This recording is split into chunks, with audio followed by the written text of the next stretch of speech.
Dallas Wilson just might be the Florida Gators' most impactful freshman in 2025.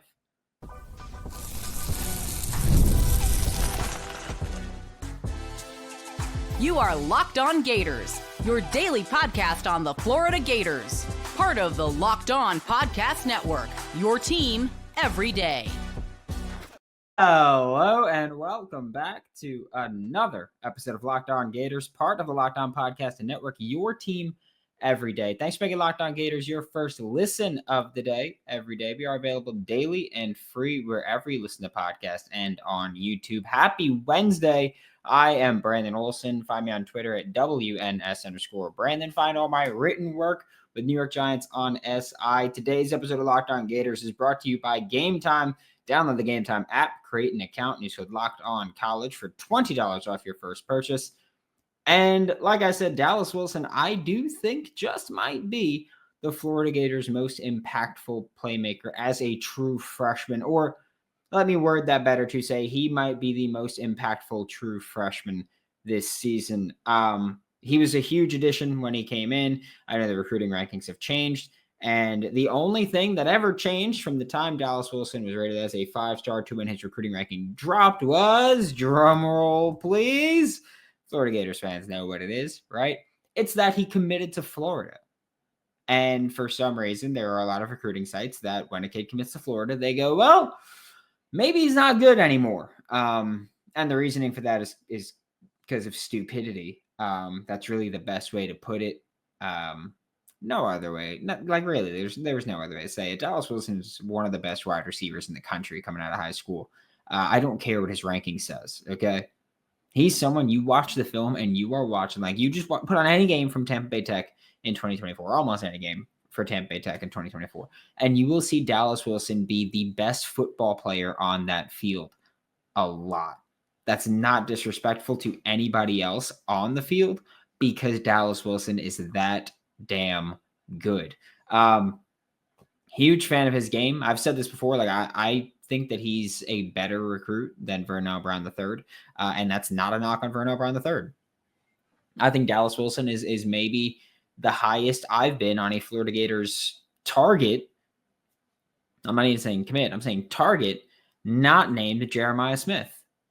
Dallas Wilson is just a stud. Okay, like there's no other way to put it. Stud receiver. At 6'2", 6'3", he's got elite size on the outside.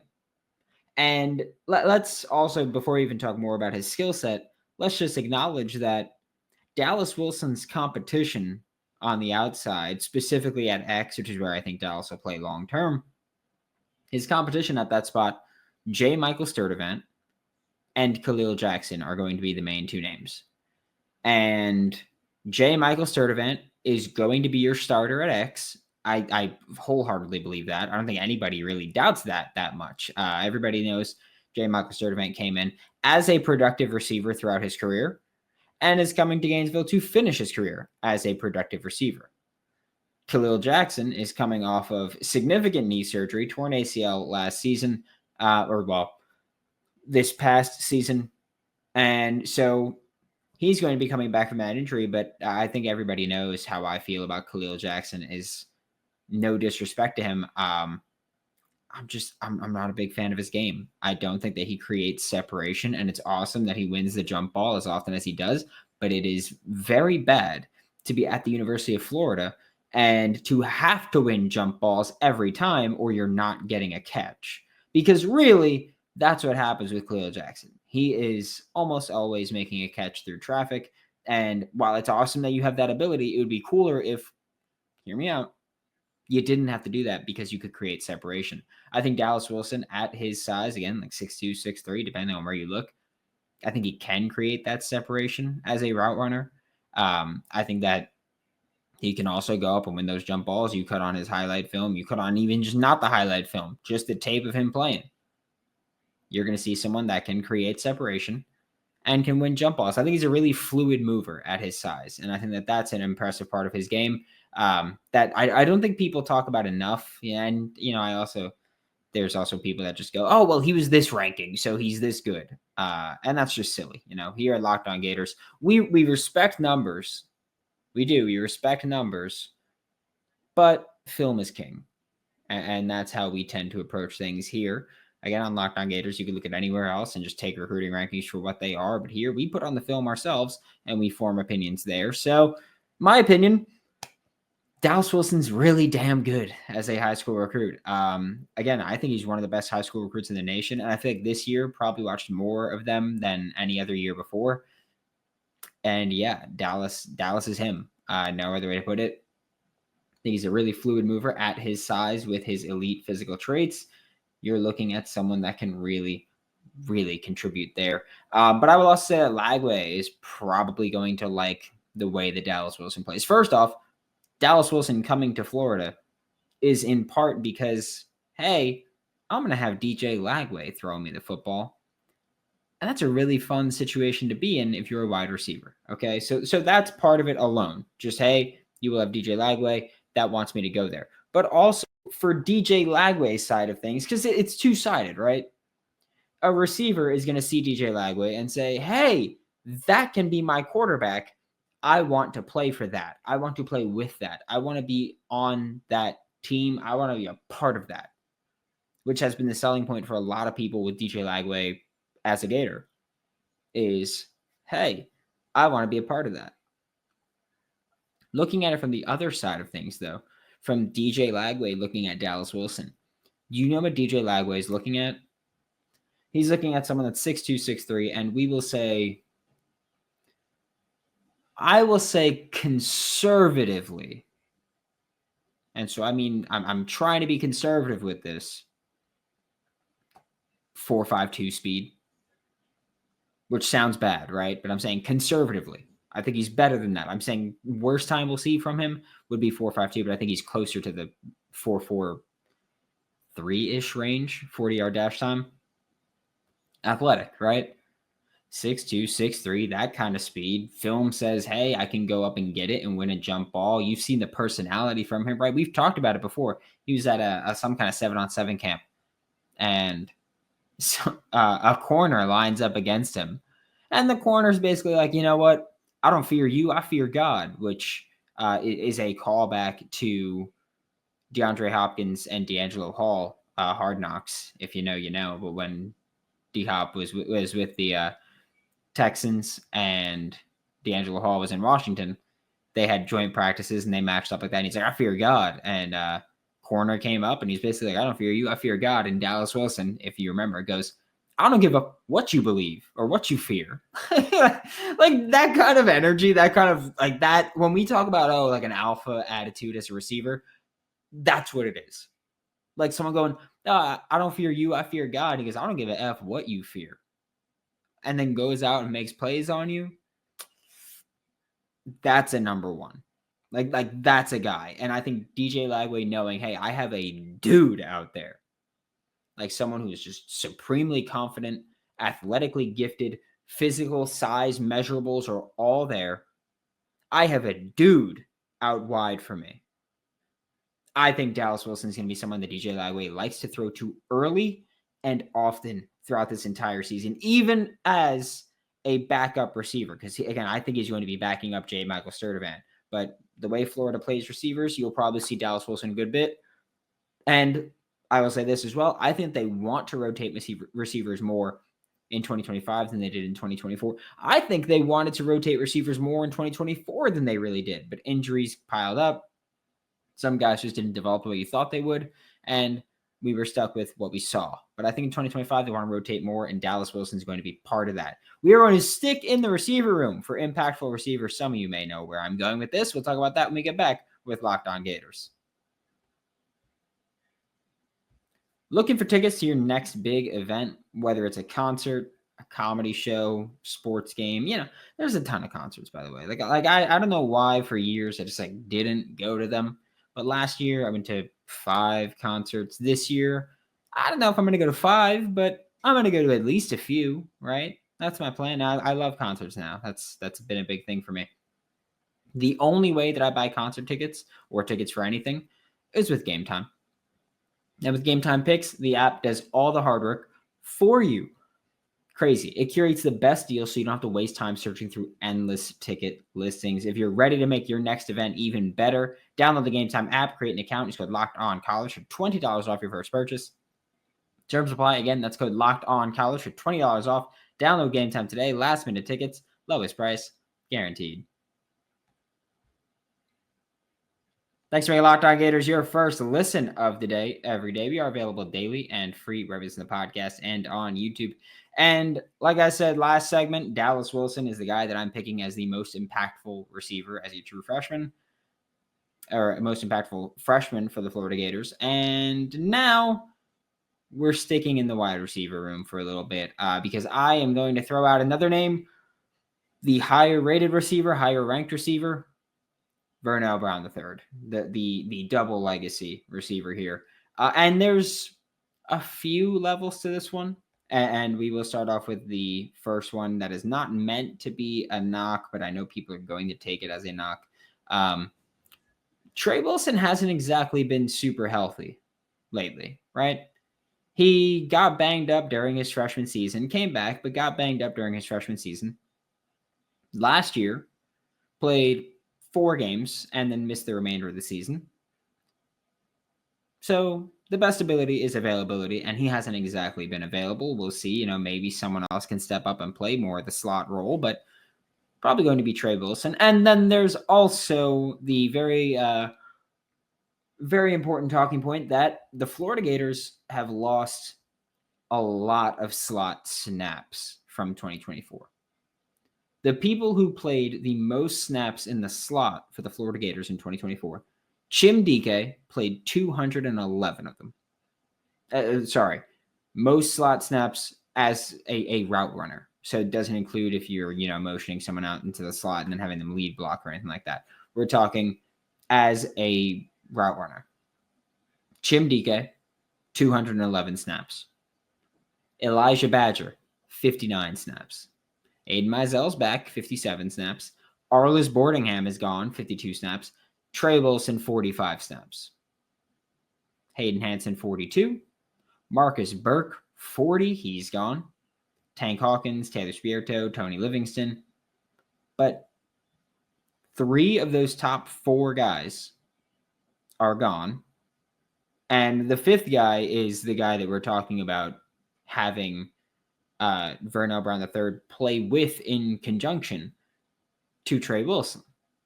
So there's a lot of slot snaps that are available. VB3 is coming in as a slot receiver. So just by purely looking at the math, the numbers are there. Like the snaps are available for VB3 to come in and play early and play often. So let's say Trey Wilson is healthy. That's fine. Slot 2, Vernell Brown III.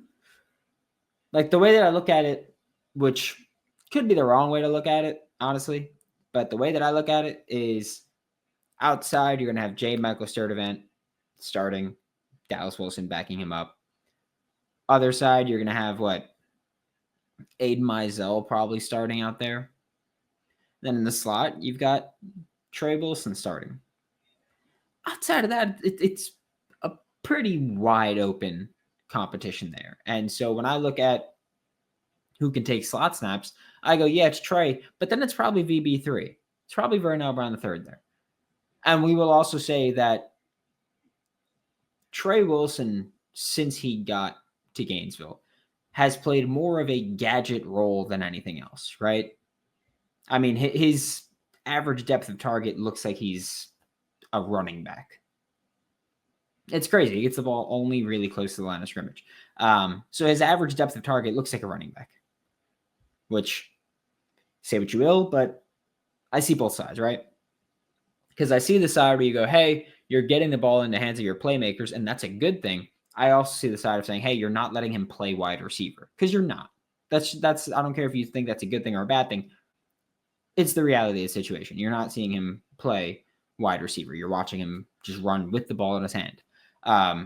But when Trey Wilson got hurt, I think that a lot of us, myself included, or at least I thought of it this way, was that, hey, we're probably about to see guys specifically Tank Hawkins and Tawaski Abrams take over that little gadgety role. Well, behind the line of scrimmage, Tank Hawkins had 4 targets, 5 catches, and -1 yard. So he didn't fill that role. Whether you want to say that's on him or that's on whatever it may be, he didn't fill that role. TJ Abrams had 1 target behind the line of scrimmage, 1 catch for 3 yards. That was it. Behind the line of scrimmage, outside of that, there really wasn't much, especially on pop passes, which was a big part of the Florida Gators offense in 2023. You may feel however you feel about it, but they were mostly productive plays in 2023. And in 2024, you didn't have those. I think that Vernell Brown III can fill the gadget role that Tank Hawkins and Tawaski Abrams, TJ Abrams, couldn't fill in 2024. And so I think that helps your team. I think that also helps open up Trey Wilson if you really think VB3 can do it. Personally, I thought that Tank Hawkins would be able to do it. I don't know if they felt he wasn't able to do it, but he didn't do it in 2024. So we'll see if there's actually any development there with what should be VB3 coming in and being able to contribute there for the Florida Gators, but we'll see if that actually happens. But I will also say that Vernell Brown III is likely going to come in and contribute on special teams tonight, or special teams this season, right? Like he's probably going to come in and contribute right away as a return man, especially when you look at the Florida Gators punt return from 2024. And I want to pull up the exact numbers here so I can get them accurately. We know it was Chim DK. But you've lost 14 punt returns, 41 real returns, because there was 27 fair catches, 14 returns. You lost that from last year.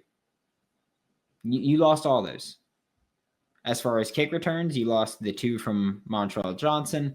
You might not see Jaden Baugh out there now he's a full-time starting running back. You lost the 1 from Elijah Badger. You lost guys there. So Vernell Brown III, even if he's not contributing a ton on offense, probably going to be a decent contributor on special teams at the absolute minimum. And we're going to flip to defense for the rest of today's episode. We're going to talk about someone that we haven't talked much about, and I don't think many people have talked much about. I'll say that. But we're going to talk about that next on Locked On Gators.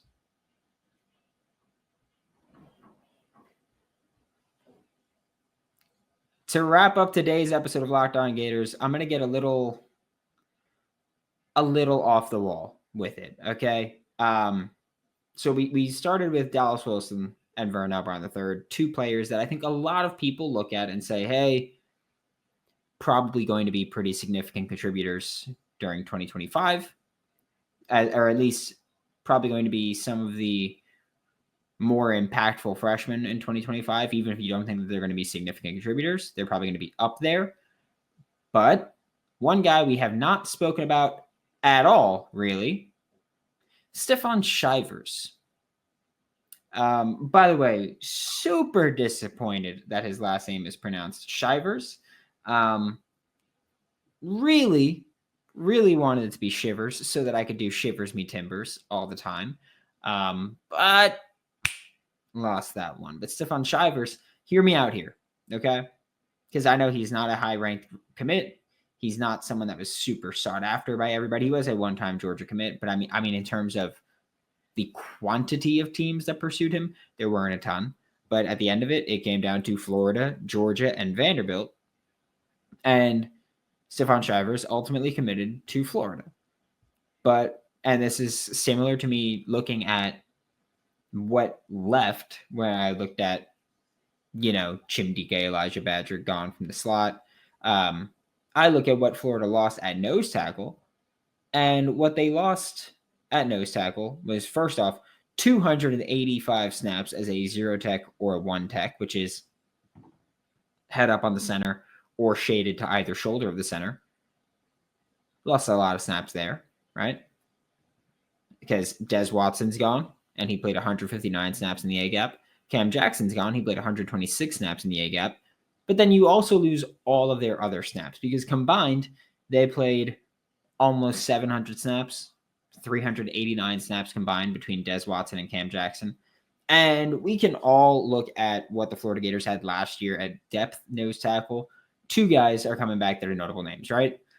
Mekhi Boyero and DeAndre Robinson.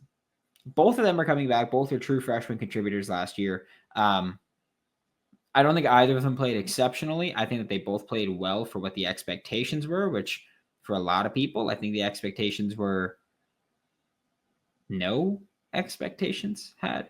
But Stefan Shivers is someone that I think we can look at and say, hey, Gerald Chapman wants him. And like we've said before, or like I've said before at least, Gerald Chapman, who is coming back to the Florida Gators in 2025 after interviewing with the Bears for their defensive line job, which I know I got a couple comments about this where they were like, the Bears already hired their defensive line coach. No, they didn't. What they did was that they hired someone as a defensive line coach and then said, hey, you're not going to be a D-line coach. We don't know what you're going to be yet, but you're not going to be a D-line coach.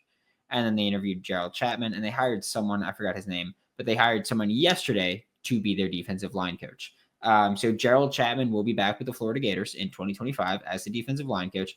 And he's someone that I've said, I don't care so much what I think of anybody. I don't care so much what I think of a specific player. I don't care so much what I think of what someone's role is going to be with certain coaches.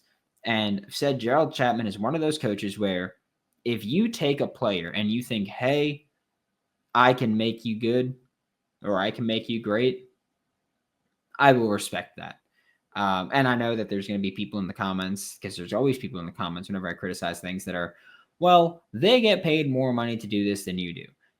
Sure, but they also make a lot more mistakes. And so I will say that Stefan Shivers is someone that I looked at and I was like, hey, he's got elite size. He's got good measurables, good physical traits. There's, of course, the clip I mentioned from his junior year where he houses like a 70-yard rushing touchdown. Billy Napier mentioned it on the signing day press conference in December. And he's got those elite physical traits. But now he's with Gerald Chapman, who's one hell of a defensive line developer.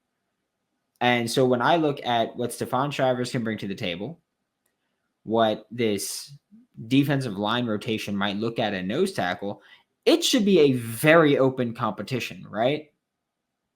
Like looking at nose tackle, let's say Jamari Lyons comes back and that impacts the nose tackle rotation, right? Whether that means Jamari Lyons playing nose tackle himself or Jamari playing the 3-tech with Caleb Banks playing nose tackle himself.